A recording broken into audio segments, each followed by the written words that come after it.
প্রিয় দর্শক বন্ধু, আজকে আমরা এই ভিডিওতে ভগবান শ্রী হনুমানের পরম পবিত্র শক্তিশালী দ্বাদশ নাম স্তোত্র শ্রবণ করব।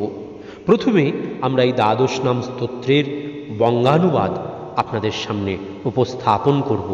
তারপরে এই দ্বাদশ নাম স্তোত্র 11 বার শ্রবণ করব।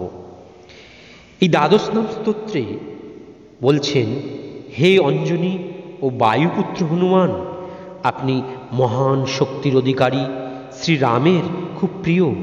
আপনি মহাভারতের মহান যোদ্ধা, অর্জুনের বন্ধু।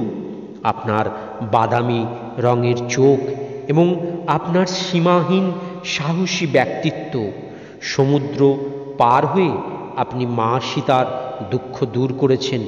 আপনি লক্ষ্মণকে জীবন দিয়েছেন। দশমুখী রাবণের অহংকার মাটিতে মিশিয়ে দিয়েছেন। এই সবগুলোই মহান আত্মা বানর রাজার হনুমানের 12টি নাম। যে ব্যক্তি প্রতিদিন সকালে এবং বিশেষ করে গৃহ থেকে বেরোনোর সময় এই দ্বাদশ নাম স্তোত্র পাঠ করবে বা 11 বার শ্রবণ করবে, তার কোনো মৃত্যু বা ভয় থাকবে না এবং সর্বকার্যে সর্বদা বিজয় লাভ করবে। সকল সংকট দূর হয়ে যাবে। হনুমানের এই দ্বাদশ নাম স্তোত্র পাঠ করলে তিনি প্রজ্ঞা, শক্তি, খ্যাতি, সাহস, নির্ভীকতা, রোগহীন শরীর এবং ভাষার ওপর আধিপত্য, এই সব কিছুই লাভ করতে পারবেন। দর্শক বন্ধু, আসুন আমরা এবার এই পরম পবিত্র শক্তিশালী ভগবান শ্রী হনুমানের দ্বাদশ নাম স্তোত্র 11 বার মন দিয়ে শ্রবণ করব।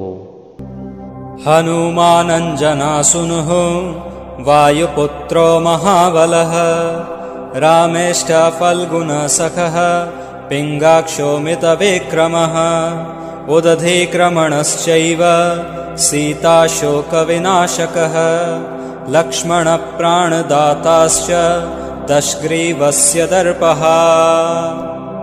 हनुमानञ्जनासुनुः वायुपुत्रो महाबलः रामेष्टफल्गुणसखः पिङ्गाक्षो मितविक्रमः उदधिक्रमणश्चैव सीताशोकविनाशकः लक्ष्मणप्राणदाताश्च दशग्रीवस्य दर्पः। हनुमानञ्जनासुनुः वायुपुत्रो महाबलः रामेष्टफल्गुणसखः पिङ्गाक्षो मितविक्रमः उदधिक्रमणश्चैव सीताशोकविनाशकः लक्ष्मणप्राणदाताश्च दशग्रीवस्य दर्पः। हनुमानञ्जनासुनुः वायुपुत्रो महाबलः रामेष्टफल्गुणसखः पिङ्गाक्षो मितविक्रमः उदधिक्रमणश्चैव सीताशोकविनाशकः लक्ष्मणप्राणदाताश्च दशग्रीवस्य दर्पः। हनुमानञ्जनासुनुः वायुपुत्रो महाबलः रामेष्टफल्गुणसखः पिङ्गाक्षो मितविक्रमः उदधिक्रमणश्चैव सीताशोकविनाशकः लक्ष्मणप्राणदाताश्च दशग्रीवस्य दर्पः। हनुमानञ्जनासुनुः वायुपुत्रो महाबलः रामेष्टफल्गुणसखः पिङ्गाक्षो मितविक्रमः उदधिक्रमणश्चैव सीताशोकविनाशकः लक्ष्मणप्राणदाताश्च दशग्रीवस्य दर्पः। हनुमानञ्जनासुनुः वायुपुत्रो महाबलः रामेष्टफल्गुणसखः पिङ्गाक्षो मितविक्रमः उदधिक्रमणश्चैव सीताशोकविनाशकः लक्ष्मणप्राणदाताश्च दशग्रीवस्य दर्पः। हनुमानञ्जनासुनुः वायुपुत्रो महाबलः रामेष्टफल्गुणसखः पिङ्गाक्षोमितविक्रमः उदधिक्रमणश्चैव सीताशोकविनाशकः लक्ष्मणप्राणदाताश्च दशग्रीवस्य दर्पः